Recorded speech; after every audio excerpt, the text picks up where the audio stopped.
something that's fascinating inside of that, Jens, is, you saying you've got your own personal motivations, preparing to get ready to go and do a triathlon again.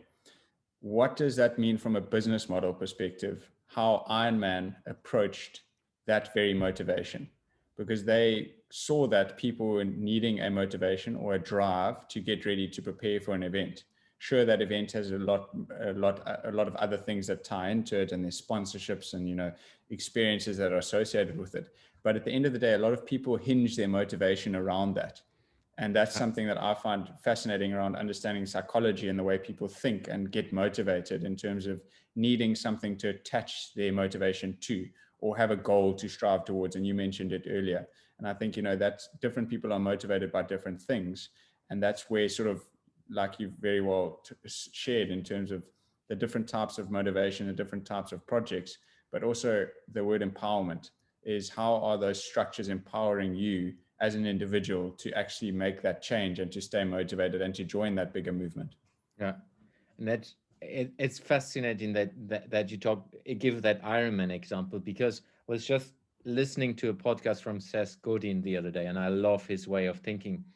He was basically deconstructing motivation in a different way and different topics, but he was basically saying that a lot of motivation is status driven, and status in different ways. But if we deconstruct now the Ironman company, or how this came along, it's like it was a couple of dudes creating a challenge for themselves. So it's like, who is the fastest in swimming, running, and biking this long distance? And then that created a movement, which then it wasn't even called, I think they called it Ironman, but it was not branded like it is today. And that created a movement of people who were like endurance freaks at that time and still today. So it's like people who are want to challenging themselves. And then they basically gave you a medal when you have finished it. And that's so fascinating. That works for business in the same way. So you create a movement and you get people, let's say you create an online course, which is a challenge and a movement in itself, and then you give them a certificate afterwards. So they are proven that they're part of your club, they're part of your movement. That's the same with Ironman. When you cross the finish line for a full Ironman, they call you are an Ironman, which means you're part of the club who have managed to struggle through an Ironman race and finish it. And I think that's super helpful from a business understanding as well. Hey, you have been part of this movement and you're now into this club, even if they don't call it club. You're part of our tribe. And that's the same with a bit like what we do with the XYZ playground. If you want to become a reverse mentor, you join our movement, you join our way of thinking, you get educated in doing this, and that allows you to reverse mentor others. And the same way, if we take the executives who want to be part of that way of thinking, they join the club, which is not a club. They join this movement, they join this, and get value out of it.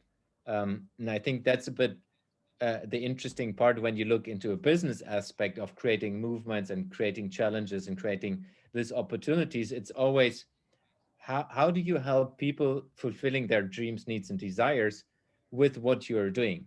If we go back to Ironman, finishing an Ironman gives you personally the status of, hey, I have done an Ironman.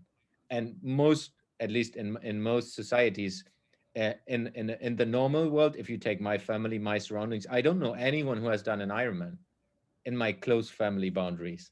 So from that perspective, it is a status, even that I don't care about it. But a lot of people are saying, holy smoke, you did an Ironman. That's cool.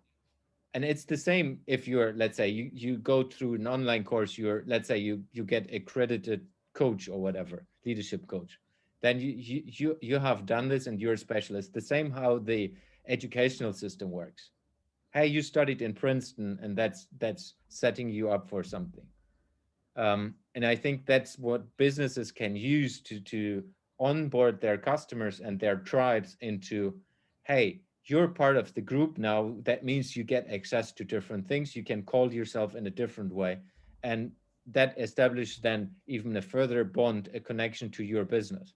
And it's obvious when you look into things like Ironman or being fan of a rock band.